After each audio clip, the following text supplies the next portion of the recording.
LinkedIn News. It helps people so much to realize I don't have to look in my head all the time because the answer isn't in my head. I'm never going to find it in my head.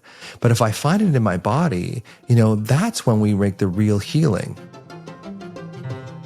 That's neuroscientist Russell Kennedy. I'm Leah Smart, and this is Everyday Better. Don't forget to hit that follow button to get new episodes of our show every week. And if you find this conversation, or any others you've heard, valuable, I have a favor to ask. Consider leaving us a review so we can keep bringing you more of the conversations you love. If you don't know, here's how to leave a review. On Apple Podcasts, go to the Everyday Better page, scroll down to ratings and reviews, and click the number of stars you want to give us. Then right below that, click Write a Review and add your note to our team. On Spotify, go to our page, click the 3 dots next to the settings wheel, and select Rate Show. We so appreciate your feedback, and as always, thank you, thank you, thank you.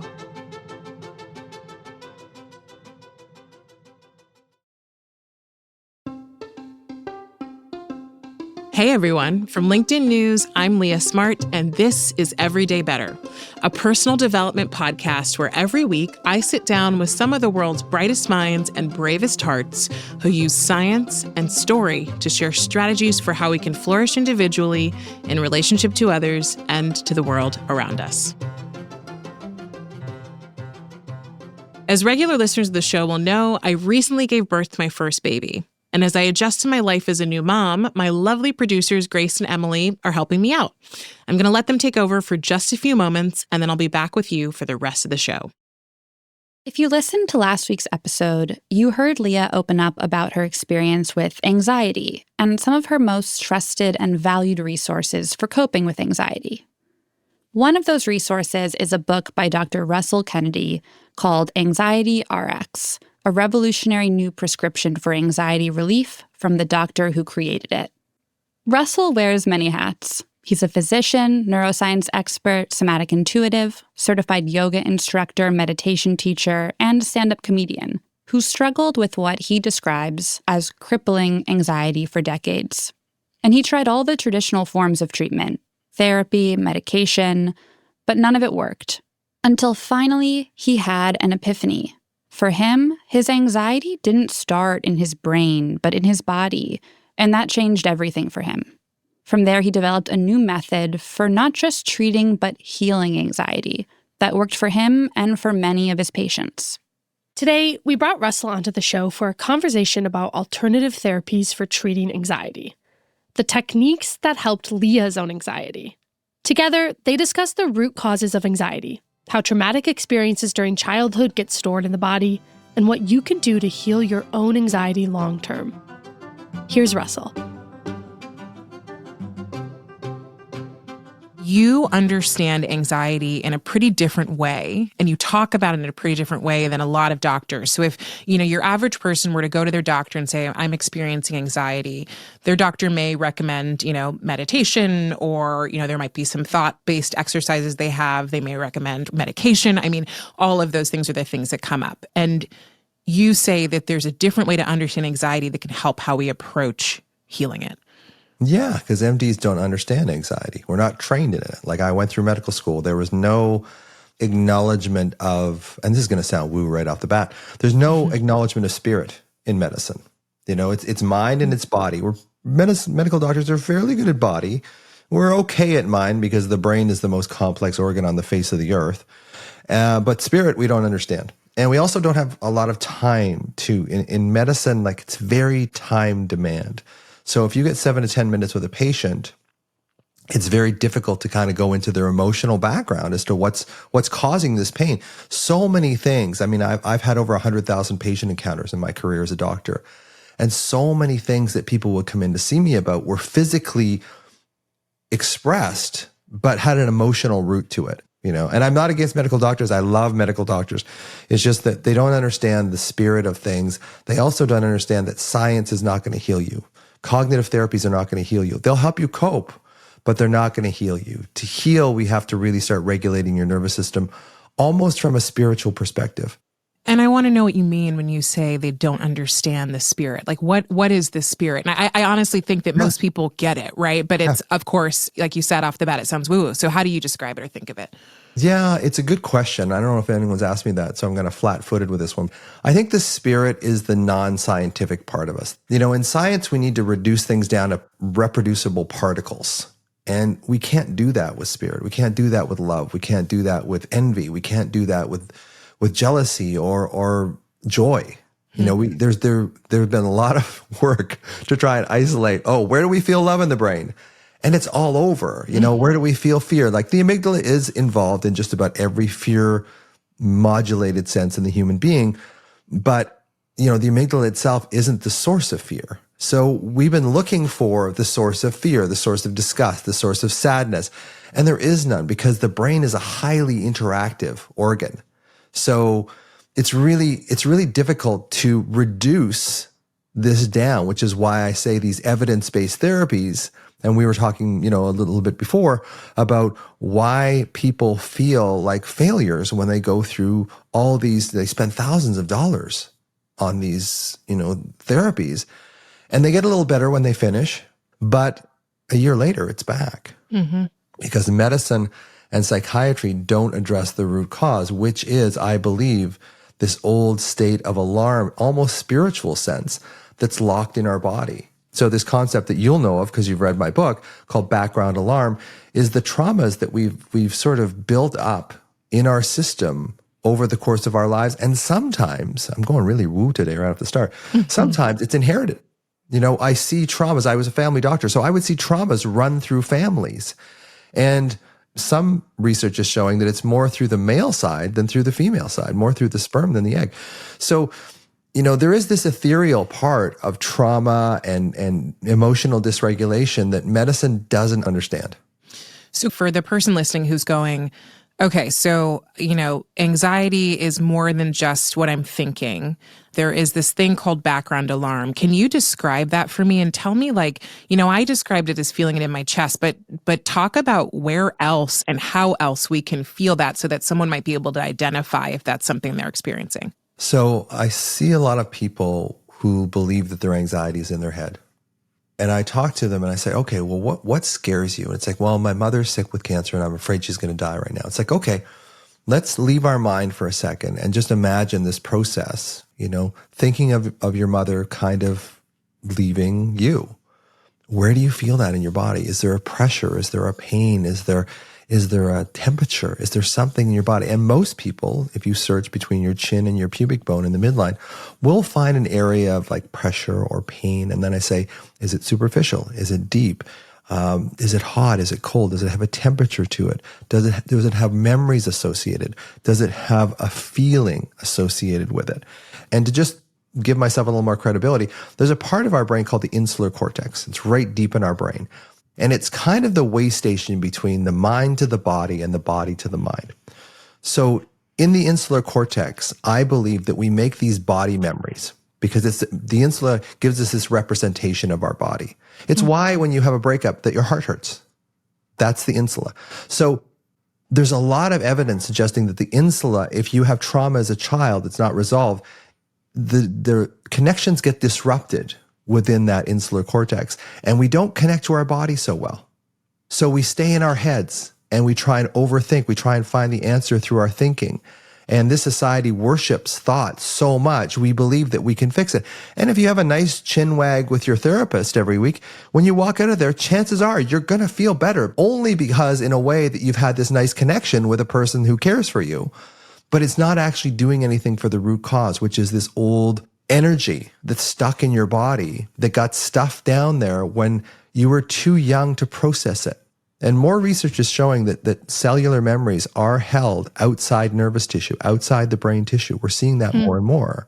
So this feeling that you have in your chest may be little Leah, an element of her, asking for your love and attention, saying, I'm not getting something. Can you give this to me? So basically what anxiety is, it's not one thing but two. It's this alarm held in your body, probably from old unrepaired, wounds from your childhood. Not always, but mostly. And then that reverberates into your mind. Your mind creates these scary stories that are completely consistent, that make sense with this alarm, that we don't even feel sometimes the alarm, or not even aware of it. And then that makes the alarm worse, or at least doesn't allow it to heal. And then you get into this alarm anxiety cycle. So the reason why I think my methods are so much more effective with anxiety is it treats the mind, because we do need to treat the cognitive stuff, but we also need to find this place in our body too, and reconnect the adult with the child, the mind with the body. And that's when we become whole and we start regaining connection through that insular cortex, where you feel more connected to yourself.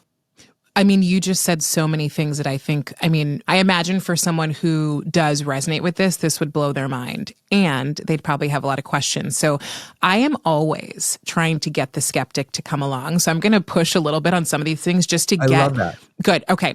So when you say stuck energy, is that the equivalent of saying the insular cortex is like not functioning well anymore because of trauma we've had as children?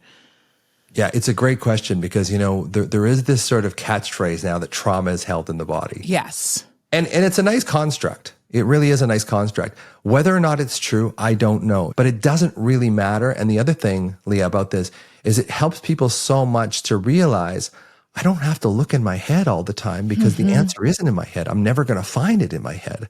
But if I find it in my body and I really start connecting with that younger version of me who was abused, neglected, abandoned, bullied, rejected, had to grow up too fast, was shamed, that's when we make the real healing. And you mentioned just a couple examples of trauma, and I think trauma gets so overused these days in general population, and it really frustrates me because people who actually have experienced it, which maybe what you're going to say is everybody does, but if we talk about like big T and little t, what kind of trauma are we talking about here? What constitutes childhood trauma? And then give us I don't know if you have like a metaphor that you like to explain how this alarm gets out of our minds and into our bodies, or does it start in our bodies? So I have this acronym called ALARMS. So it stands for abuse. So physical, emotional, sexual abuse will cause alarm stuck in your system. The L is for loss, which usually means great loss. Like you lose your health when you're a child, or your parents, get addicted, or your parents get divorced. The next A is abandonment. Did you feel like you were a latchkey kid? Do you feel like your parents were looking after you, were there for you? Because if your parents don't show a whole lot of interest in knowing you, you don't develop a whole lot of interest in knowing yourself. And then the R in alarms is for rejection, which is often bullying or neglect. So a lot of there's some overlap between the two of them too. But if you go through a long phase of bullying when you're younger, that creates this alarm in our system. The M is for mature too early. Anything that made you mature too early. If you started having sex too early, if you started becoming the man or the woman of the house too early, that creates alarm. And then the last one, the S, is for shame. So anything that shamed you as a child, because there's no real defense for shame. It penetrates us so deeply and so quickly that it creates this sense of alarm that our little brains can't handle when we're children. So it has to offload it somewhere. Now, the exact mechanism, I don't know. And I don't know if we're ever going to know it, because it's getting into that sort of spiritual realm. But when you are, bullied or rejected or abused, there's a bit of dissociation that goes on with that, because we can't stay present with that. It's just too painful, especially for a child. So it gets pushed down out of our conscious awareness and into more of the unconscious awareness. And as the body is a representation of the unconscious mind, often this trauma is offloaded into a place in the body. And again, usually it's kind of like the midline between your chin and your pubic bone. And that's why I get people to that's where you look. And then you can sort of localize. So when you get worried, when you get scared, when you get anxious, get out of your head and actually sort of close your eyes and sit there for a second and go, okay, where in my throat, where in my chest, where in my belly do I feel a sensation that's a little more intense than the others? And I didn't find it until I did LSD, because this is 2013. I'm like thinking, if life is going to be me living in a 10-hour panic attack every day, it's not worth living. I'm looking at options at exiting the planet. So a friend of mine said, well, let me take you on an LSD trip. So he did. And then on that LSD trip, that's what showed me, hey, Dr. Russ, for all your neuroscience background and all your medicine, Your alarm is actually, the alarm in your body is actually the cause of it. You can learn all about the bed nucleus of the striatum terminalis and the basal ganglia and the anterior cingulate cortex and the posterior. You can learn all about that stuff, but that's not it.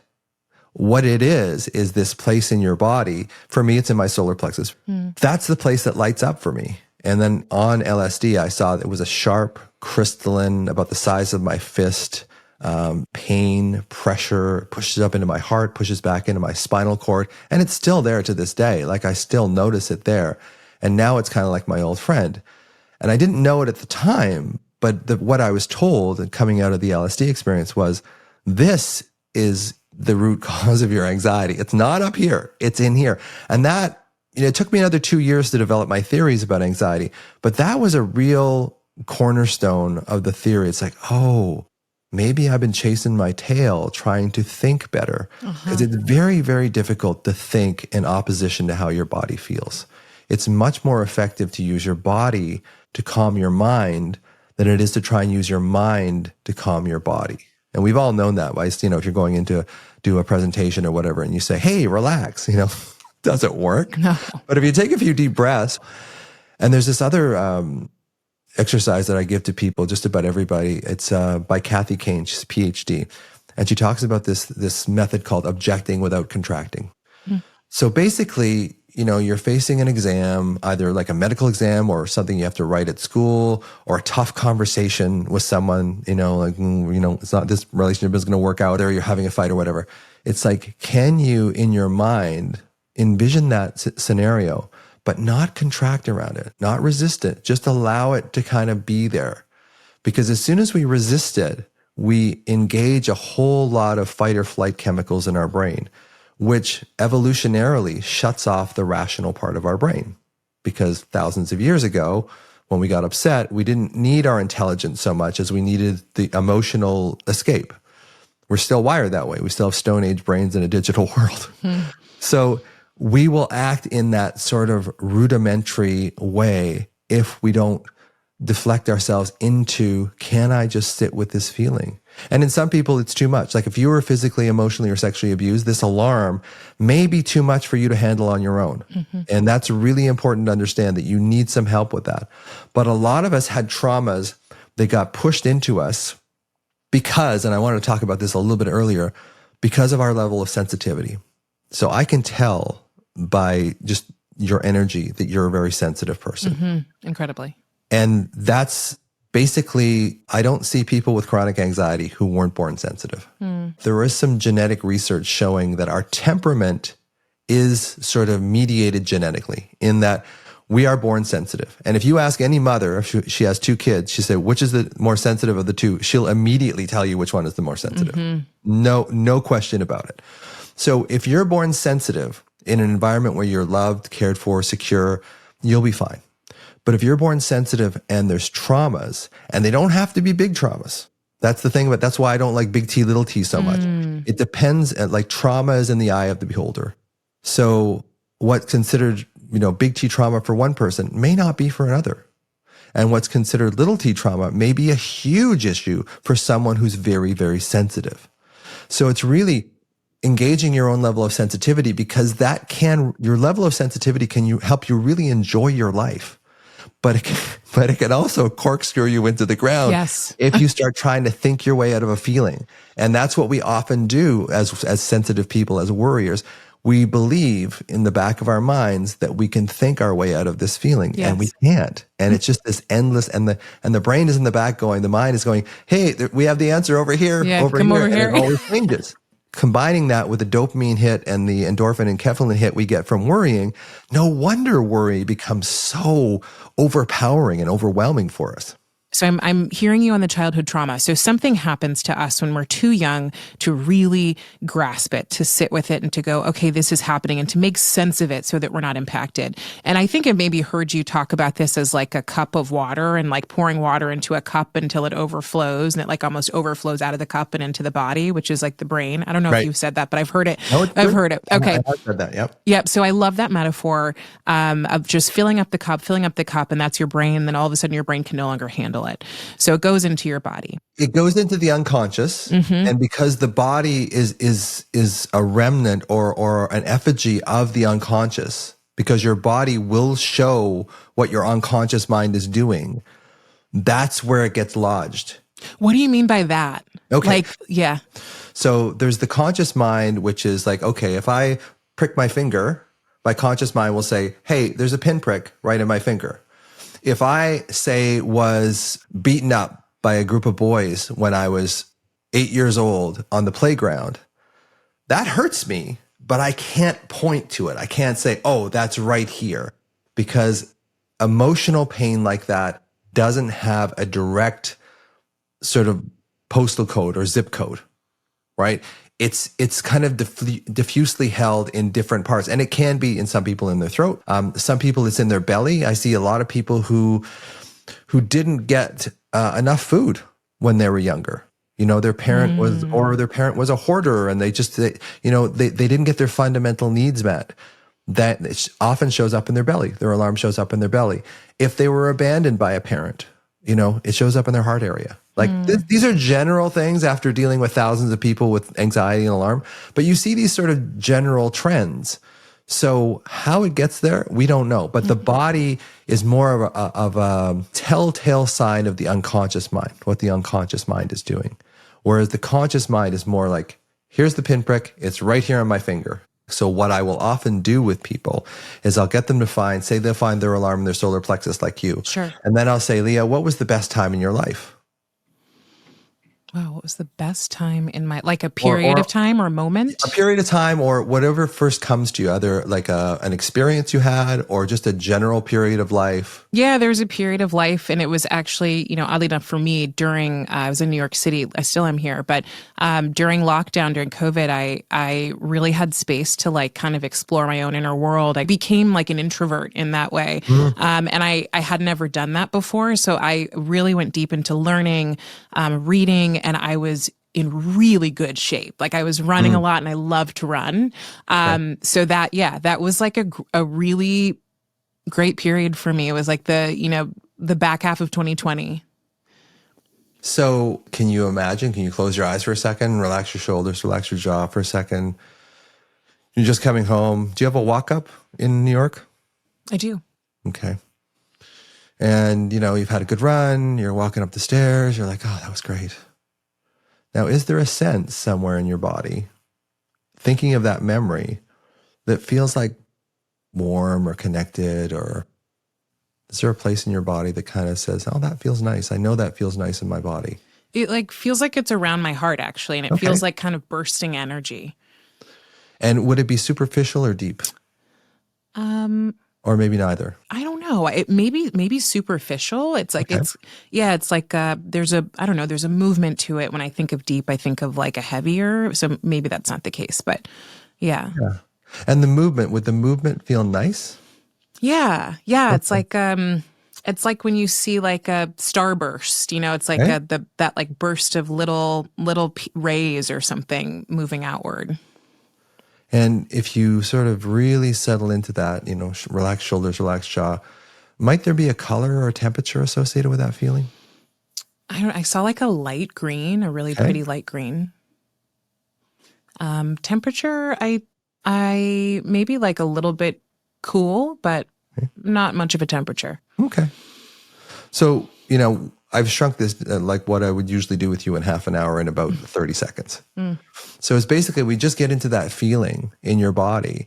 And then when you feel anxious, what I would like you to do is pendulate back and forth between this pain in your solar plexus, this alarm sensation in your solar plexus, and that wonderful feeling of walking up your stairs to your apartment after a great run. And just go back and forth between the two, because the insula starts processing that. So it's not this, there's not these islands there like, oh, this feels good. That run was amazing. And oh my God, this feels terrible. I'm going to lose this, or this. And if you blend them together, you start making these connections. Now, this is all theoretical. We don't have the technology to be able to see this, but this works so well with people. I'm sure we will find the reason why we do this. And there's a type of therapy called somatic experiencing, which does exactly that. It pendulates back and forth between a great feeling and a feeling of pain. I'm really resonating with the piece that you mentioned before, sort of stuffing it down and going, okay, this is fine. And I actually, it took doing some of your work for me to realize that I can feel alarm in my chest, and then I can listen to the thoughts happening. The stickiest, most difficult point, though, is that the thoughts that are happening, and you've said this before, don't fight thoughts on your own turf. On their own turf, you will lose. You will. I have lost so many times. I've lost every time. Me too. So it's like, there is a cycle, and we were talking about this before with my two producers, Grace and Emily. Like, does this start in your mind and then go to your body? Does it go to your mind, start in your body and go to your mind? And I've heard you say, like, it can be both, but either way, it's a cycle. And so we're fueling it and fueling it. What's also resonant is being stuck then in those thoughts and not having I don't want to say the ability because that's not fair, but not necessarily knowing how to sit with my own alarm. Yeah. So almost feeling more comfortable, as uncomfortable as the thoughts might be. Yeah. Well, as a child, that was your only escape, was to go into worry, was go into your head, was dissociate, because we didn't have agency as a child. So I have this mantra that I use all the time. It's called sensation without explanation. So I allow myself, I find the alarm in my body and I sit there with it and I just sort of say to myself, okay, sensation without explanation. Because if you consciously decide I am going to go into this alarm, then you have some control over the situation. Then you can actually show this alarm, hey, you're not all of me. You're not the boss of me, as my daughter would say when she was little. It's like, you're not the boss of me. I can actually go in here and choose to feel you and to connect with you, as opposed to being this sort of passive, painful bystander whenever it comes up. If you go at it directly, and everyone says this about fear, when you go at your fear directly, you start metabolizing it. And that's why I say, do the alarm exercise when, of course, you're alarmed, but also do it when you're feeling good, because then you'll start processing it on a different level. And like I said, with what we were doing before, is like, yes, you can feel the alarm, and then you can go to a place where, you first fell in love, or, you've got your first real promotion, or, something was really great, and go into that feeling as well. And you don't have to stay with the alarm, because sometimes it's overwhelming, like I said, but it's learning that you have actually control over the situation, because you're never going to find control in your mind. Your mind is, in Ayurvedic medicine, the medicine of India 10,000 years ago, they called thoughts vata, air. So there's no grounding in that. But there is grounding in your body, but you have to you learn how to stay with that feeling so that it doesn't hold you hostage anymore. So every time you feel that feeling, consciously or unconsciously, you don't have to automatically and compulsively run into your head, because you never deal with the root cause that way, and it never heals. After the break, Russell will share some techniques you can use to cope with your anxiety in the moment and diminish it in the long run. We'll be back in just a few minutes.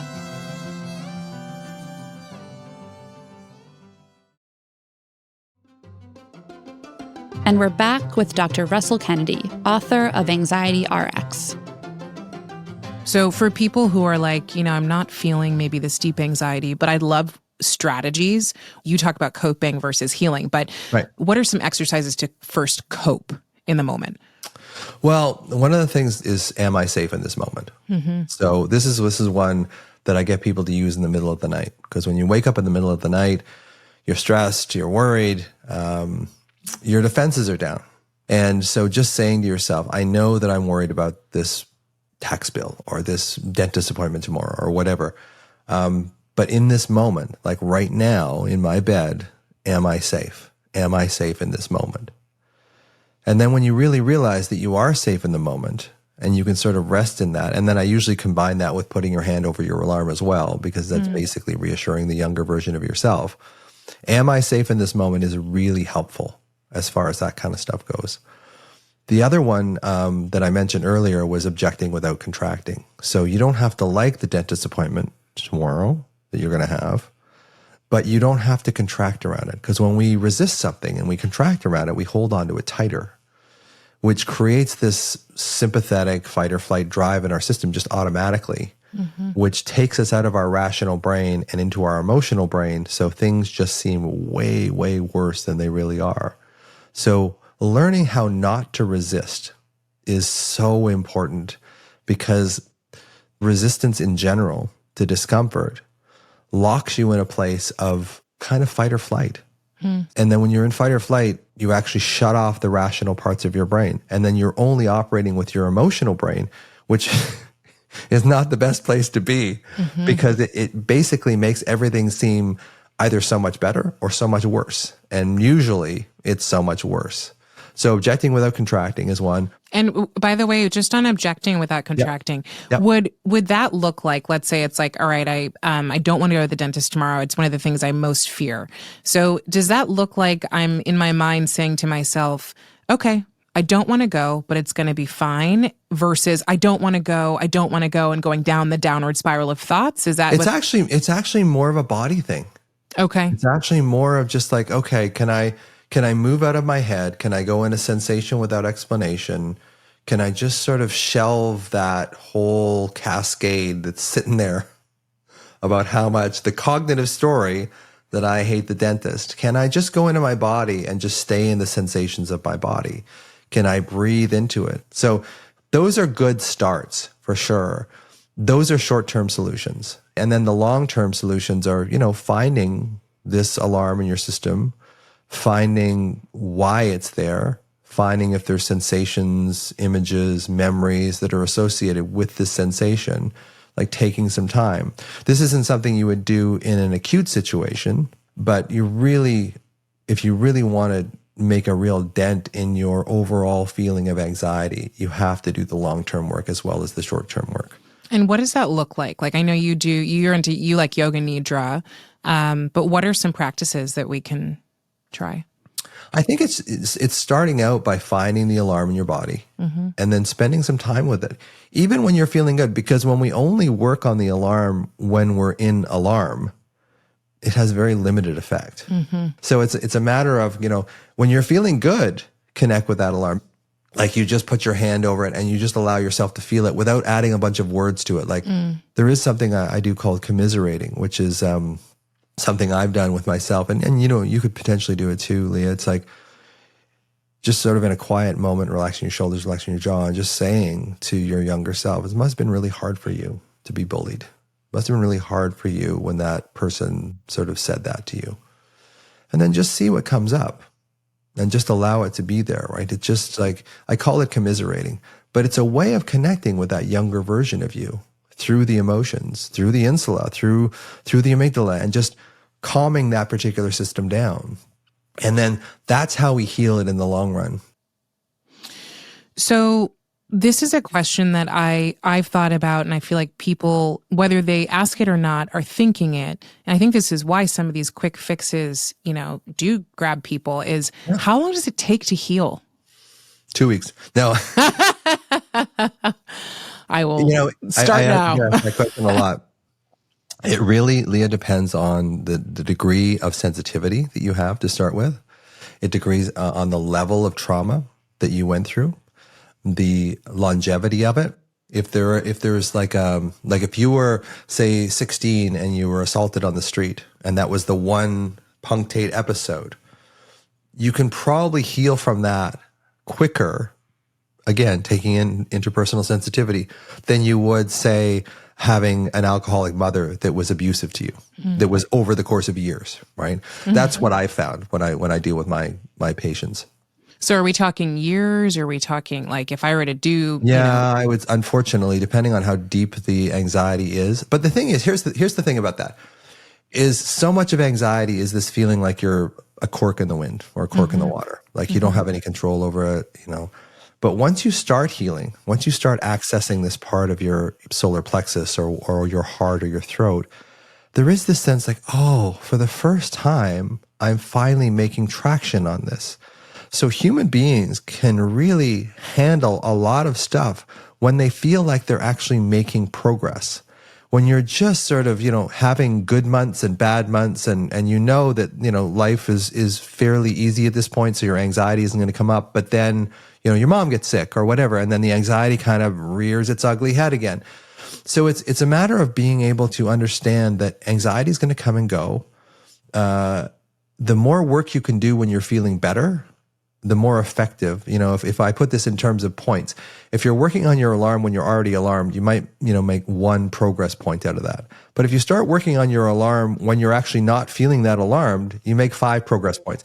It's kind of an arbitrary distinction, but it's so powerful to work on your alarm when you're not feeling alarmed than it is to just wait until you feel it. But human nature is to just wait until it hurts to start working on it. And that was my issue with antidepressants. Like I prescribed antidepressants thousands of times, like literally thousands of times.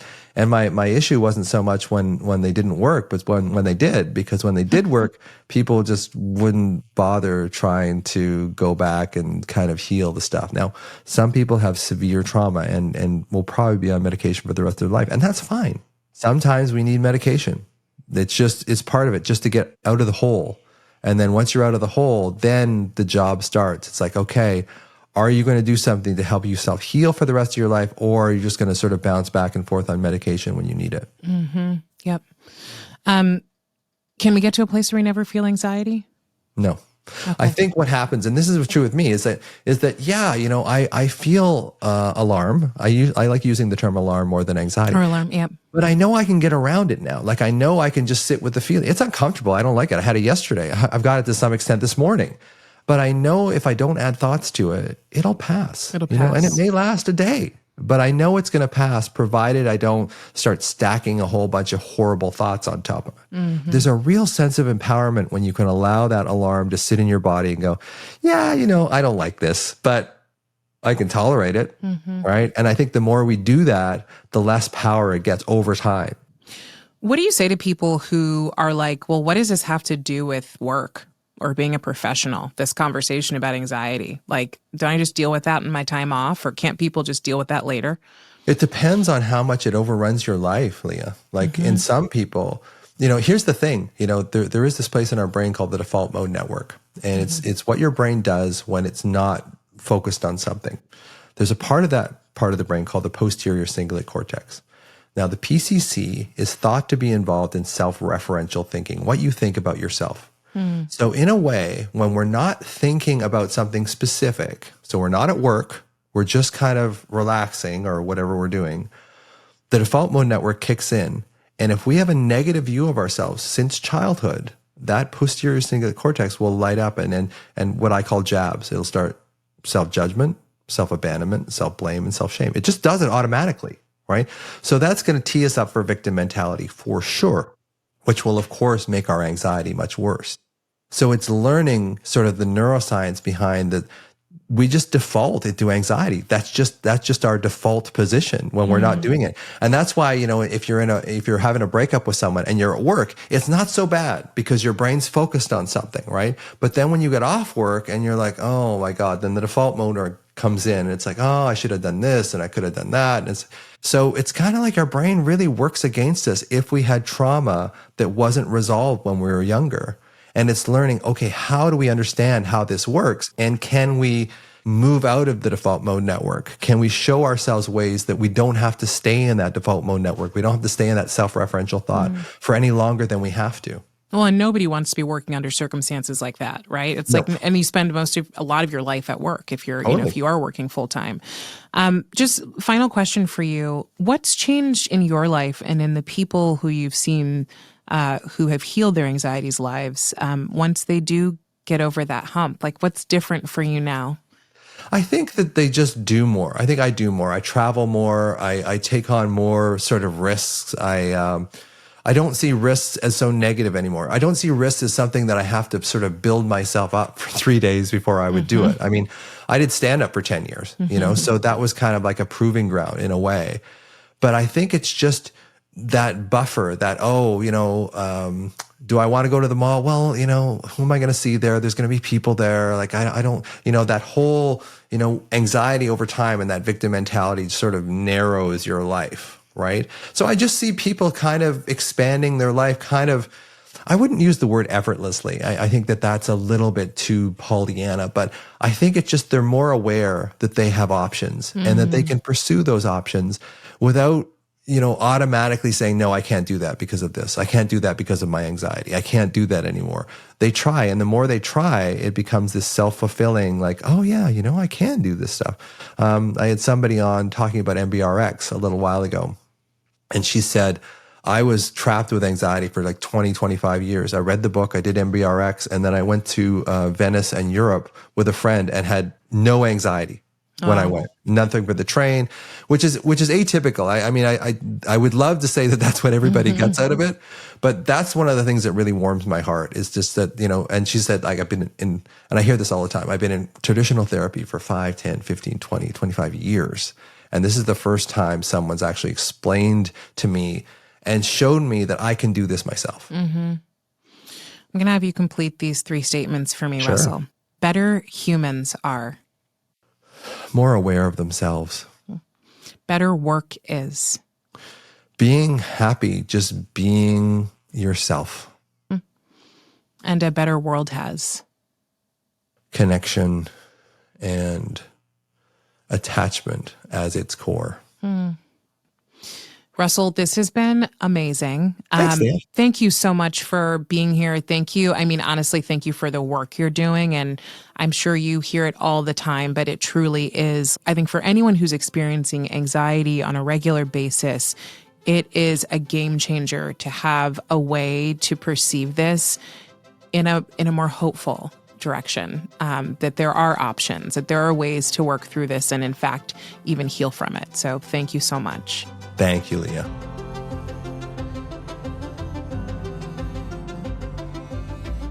That was Dr. Russell Kennedy, author of Anxiety RX. Everyday Better is a production of LinkedIn News. The show is hosted by Leah Smart and produced by me, Emily Reeves. And me, Grace Rubin. Asaf Gadron is our sound engineer. Tim Boland mixes our show. We get additional support from Alex Kuznetsova and Ali McPherson. Sarah Storm is our senior producer. Dave Pond is head of production and creative operations. Maya Pope Chappelle is director of content and audience development. Courtney Koop is head of original programming. And Dan Roth is the editor-in-chief of LinkedIn. Thanks for coming with us, and we'll see you next week.